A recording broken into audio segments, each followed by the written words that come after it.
Hey guys, welcome back to Life with Cassie. So today is the day that I have been on YouTube for 1 year. I'm going to tell you how it's going. Stay tuned.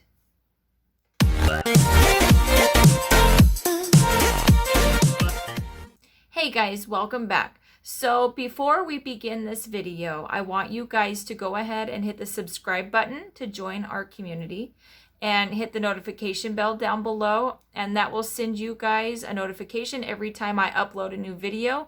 I try to do one weekly. I'm working towards 2, so stick with me as I go through that journey.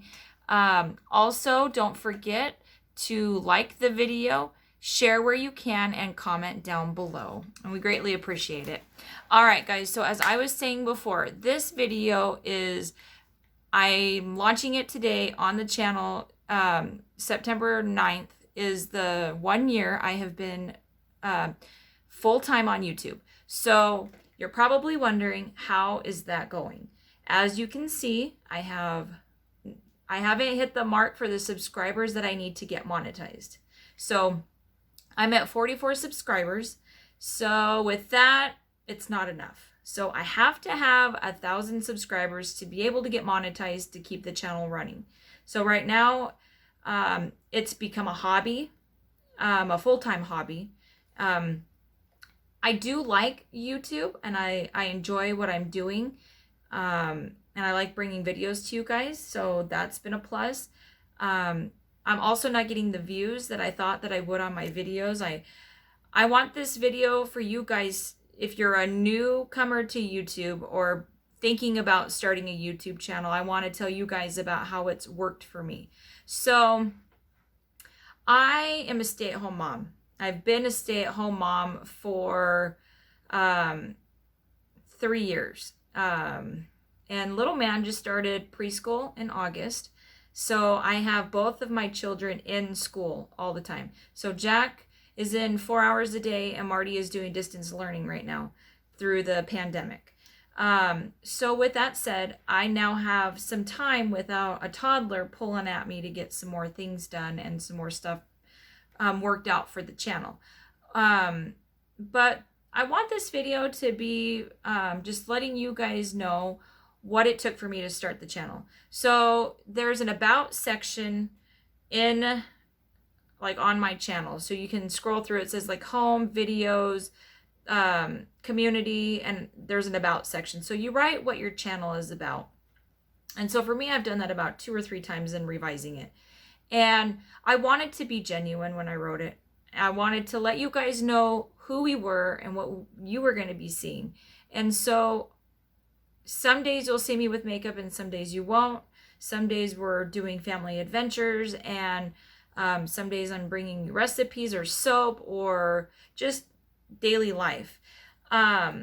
With that said, I have about over I think I've hit 6,000 views in the about section. And when I started the channel, I thought that I could just shoot a video and put it out on the channel, and that would be it, and it would grow. I was very wrong on that. So if you are starting a YouTube channel, I want you guys to know that there are some things that you need to remember as you start your journey. This is not to discourage you in any way to not want to start a channel, because I actually think that a channel is good. It's therapeutic. For me, it's a journal of my life that's in video form. So I like that I can bring you guys videos, but there is work behind that. So it's not like, oh, you're a YouTuber, you're on social media, you're this, you're that. And that would be such an easy job than running and doing a full-time job outside of the home. There are some perks to working at home. You have to remember that you are not going to make money as fast as you think other people are. Now, you may have a video that goes viral. I have one video on my channel that has hit 1,300 views.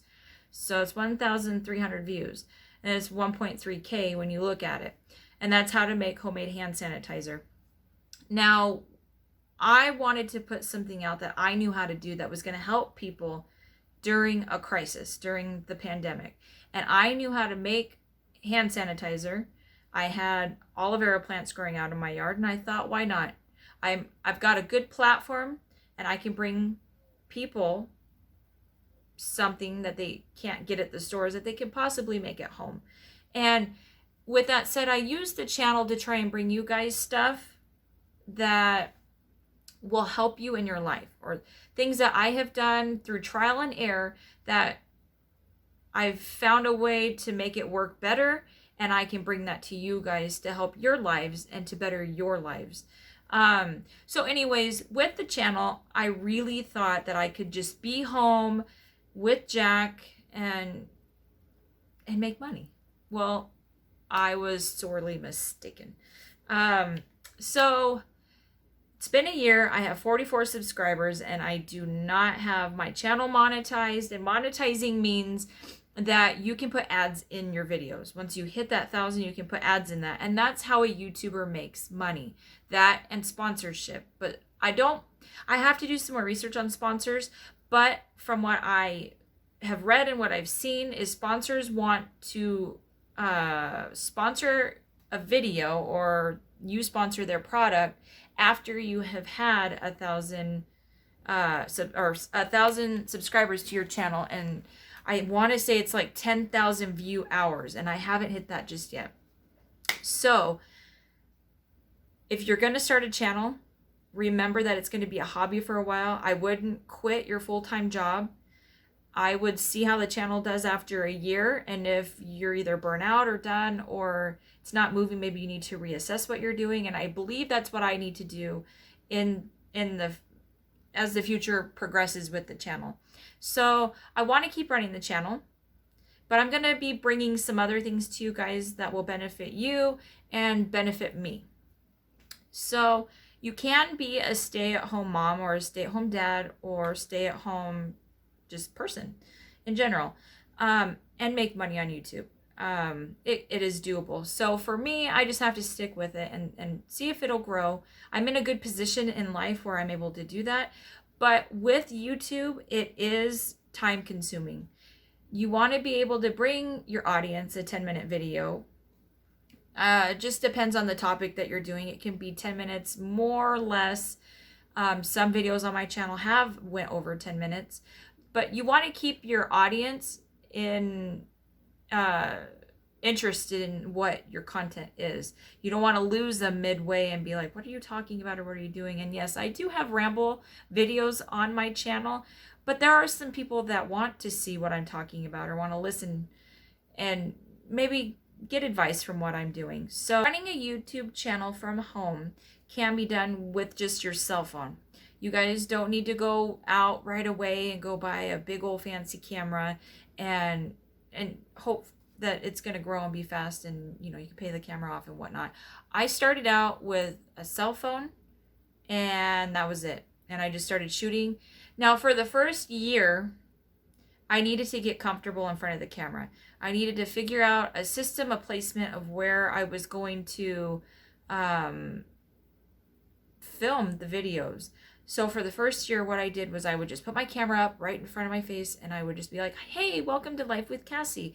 And I would try very hard to get familiar being in front of the camera, so I wasn't awkward when I got on here. And you also need to know where to look on your camera.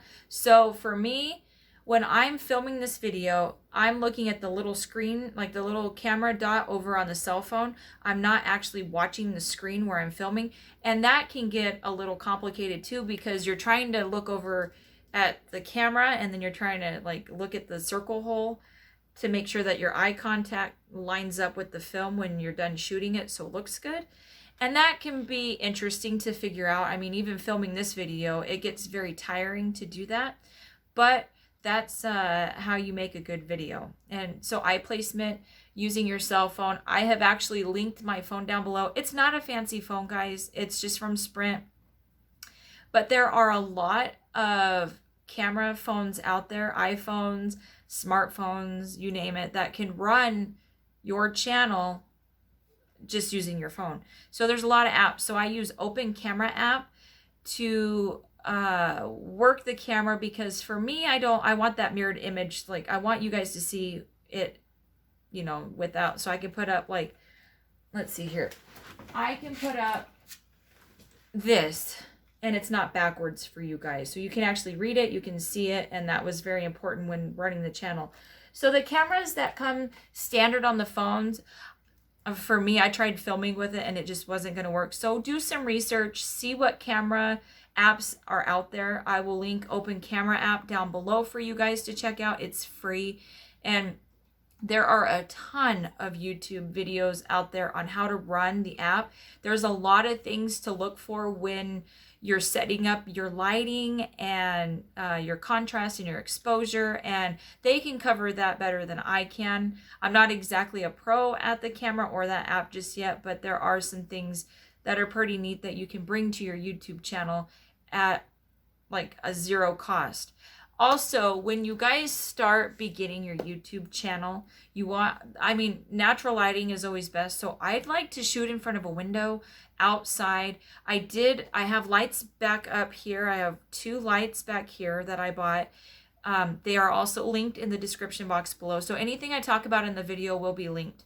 And it just gives me better lighting when I need to shoot in my bedroom or in a space that doesn't have natural lighting. But anytime I can shoot a video, I try to shoot it with natural lighting. Yeah, so another thing that I was not aware of when I started YouTube is you have to promote your videos. Yes, I didn't know what went with just YouTube. I thought, oh, I could just start a channel and it will grow. And you have to let people know that you're here. And even me being an introvert, you have to let them know who you are and why you're here and why they should subscribe to your channel. So I highly recommend starting an Instagram account, a public Instagram account, and follow people that are in your niche, in your area of expertise, or people that you think would like the content that you're putting out. So for me, I'm looking for stay-at-home moms, entrepreneurs, soap, people that are interested in easy recipes. I'm trying to help better lives of people that are home with their kids, be it through recipes or advice that I have, reviews of products that I've used, and hopefully soap that will be coming out hopefully very soon. And then I also started a Facebook business page that's public. I have a private one as well that's been there for a long time. And I like Facebook because you can put a clickable link in there that they can click and it'll take them directly over to the channel. Whereas Instagram, you have to have so many followers on your Instagram before they will even allow you to have a clickable link in your story or in your, it's your Insta stories. And, now I can't remember what it's called, but hang on. Okay, guys, so I'm a dork. So it's your Insta stories and there's your Insta feed.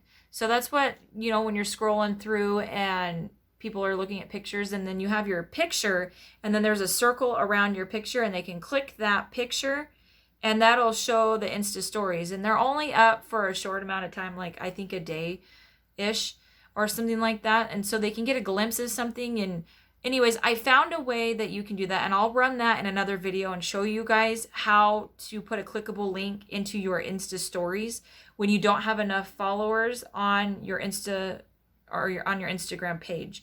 So it will grow, but there is a bigger community as far as Instagram goes. But like Facebook, I only have, I think, 85 followers on there, where I have about 400 or so. And it was about 1,000, but I had fillers and they were crickets. These weren't people that actually came to my channel. They didn't look at what I was working on. And I'm not going to lie, it was a lot of men that started following me. And I know that that's a world that's out there, but that, I wanted to get that off of there. So Also, while I'm talking about that, when you're starting your channel, your Instagram and all that stuff, you have to remember that you are in charge of the people that follow you and the followers that you have. So you want to go through periodically and check who's following you and what you have out on your stuff. Because you'll actually be surprised. They're fillers. It looks like you have a lot of people, but they're not actually people that are following you. They're not seeing the stuff that you're putting out. And the people that want to see it can't see it because the people that are on there, that's just not, you're seeing more of their content than the people that need to be there. So go through it periodically and weed it out. Now, Instagram will kind of stop you midway on how that works. So I was able to I got rid of a lot of stuff all at once. And so I had to wait a day or two before it would allow me to do that again, is what their policy is. And so if you guys get on Instagram and you have a problem with trying to like people or unlike people because you've done so much all at once, give it a couple days and then it should refresh itself and it'll work better for you. And then you can continue with that gradually. Whereas I believe Facebook doesn't have that. You can just follow and like and all that stuff without any regulations on it.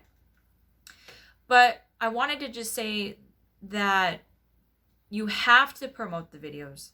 You have to let people know that you're out there. So there are some people, and I've seen people like they don't have Instagram and they don't have all this stuff and their channels are doing well. For my channel, I wasn't getting anybody, and a lot of the people I've gotten were from other sites going and checking out the channel. And then also, what was the other one?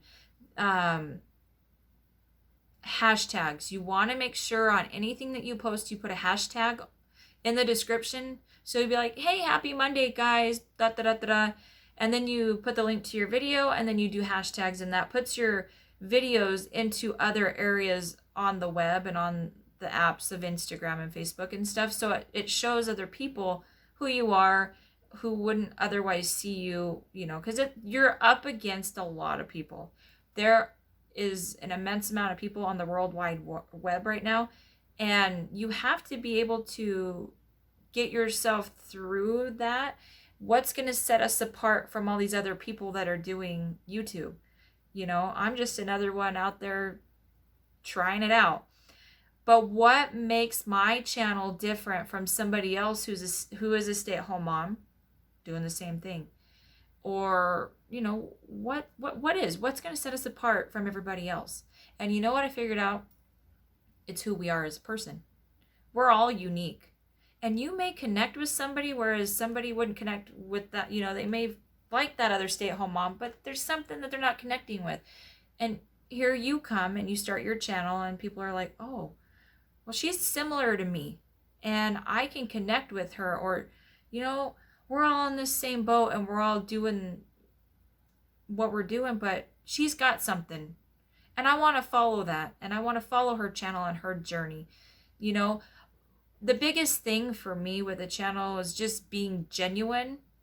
And I have said it from the get-go, being raw and real. You have to show people who you are in your vulnerable state. I find myself not being able to connect more with people that come off as phony. And they may not be, but I'm not connecting with it, so I'm not going to go follow that channel.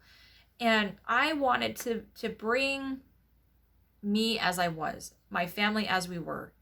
And so I'm going to go ahead and cut it because it's getting kind of long and I don't want to bore you guys with any more.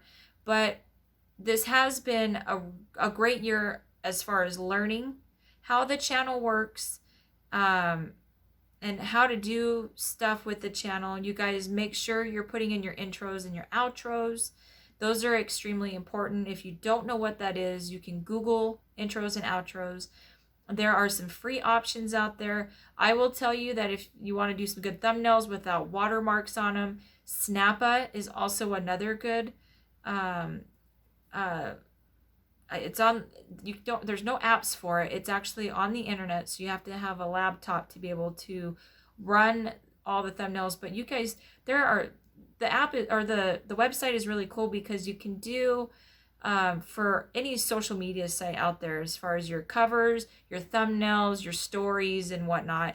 And it's universal, and they actually give you prompts like on the screen. So it has like different pictures for your thumbnails, and it gives you ideas and things like that. And then there's pictures on there that you can use that aren't copyrighted, that you're able to use them for your channel without getting any copyrights.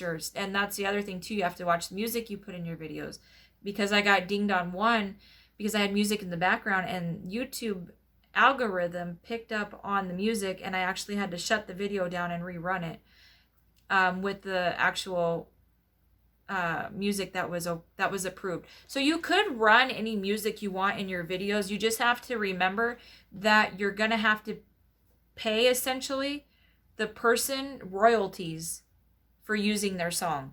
And if you're not making any money on your channel for right now, it's not worth doing that. So I would just say use music that you just do some research, search around. There's a lot of stuff out there, even on your editing apps. So I run Movavi Video Editor. Now, guys, I can't say it's the best one. It got good reviews, and I think our computer was having some glitches because it took a really long time to optimize and stuff. So you can sit and film your video, but you have to edit the video. So in this video, I sit in front of a camera, but there are times where I have to stop the camera. I have to kind of like take a breather. I have to figure out what I want to say next. And so I need to chop those in to where it flows good. And you can add in different things into your videos. So you want to get a good video editor, and there are some out there that you can pay. So I paid for Movavi Video Editor, and it was like, I want to say I paid about $57 for it, but I own it, and I own it up to like 2 devices or 2 or 3 devices. And there's no monthly fee for it, and that's what I was looking for. I didn't want to have to pay monthly to run an editor system. And YouTube, I have not used any of their video editing, but I hear they have one, so you guys can also check that out. And I don't know if you have to pay for that. I don't think so, but check that out as well. But this video is just my year on YouTube and how it's been going. Guys, you really have to like sitting in front of a camera and being comfortable doing that. Your family either is on board or they're not. And mine is kind of like 50-50 with it. They support what I'm doing, but they don't really like being in front of the camera. And so you have to kind of pick and choose what you're going to film, and be mindful of people's comfort zones and where you're filming. Be mindful of where you're filming. Ask before you film and make sure that, you're being mindful of that. So I do like YouTube, and I'm going to stick with it for another year and see how it goes. The plan is long-term to bring you guys our life and show you what we're doing. So with that said, I'm going to end the video. Thank you guys for all of your support in my journey and my family's journey with this channel. Go check me out on Instagram, life_with_Cassie_85, over on Facebook, or Life with Cassie, and on Twitter, lifewithcassie85. Yeah, if you are a stay-at-home mom or stay-at-home looking for a job right now, start a YouTube channel. It may go viral. You may have some stuff that I don't, and maybe it might work better for you. You never know. And it might blow up faster than mine has, but this is just my journey and how it's been going for me. It's a slow go, but that's okay. And yeah, I like doing it. So you have to remember that. You have to like what you're doing. Otherwise, you're not going to stick with it. I've had videos, guys, no joke, that have taken me 8 hours to edit. 8 hours. So you have to think about the time that you want to edit the video and what content you're putting out and things you're going to add in and out of it. So with that said, I want to thank all of my 44 subscribers that watch my channel, watch my videos, that are watching me over on Instagram and Facebook and now Twitter, and hopefully TikTok. I'm working on that. I have zero clue on how that works. So that's another thing. And then, like I said before, I have some stuff in the works. I don't want to let the cat out of the bag just yet, because it's not moving, so to speak. It's in talking form right now. So when I have something actually set in stone, concrete, and I can let you guys know what it is, and I will let you know. But I have so many ideas and ways to help you guys better your lives, and things I'm good at and things I can do and bring. But remember, you are home. Start your channel. You know, get comfortable in front of the camera and just launch it. You never know, because there are people out there that will like what you're doing. And guys, ignore the naysayers, ignore the bad comments, and just let it flow. Don't let that discourage you from running who you are, showing who you are, and being who you are. All right, guys, thank you. And here's hope for another successful year on YouTube. All right, guys, I hope it grows. I hope it gets big, and you guys still stick with me. I'll show you my family more and everything that we're doing. I'm super excited. This year is going to be perfect. I just know it. And yeah. So thank you, guys. I will catch you all later.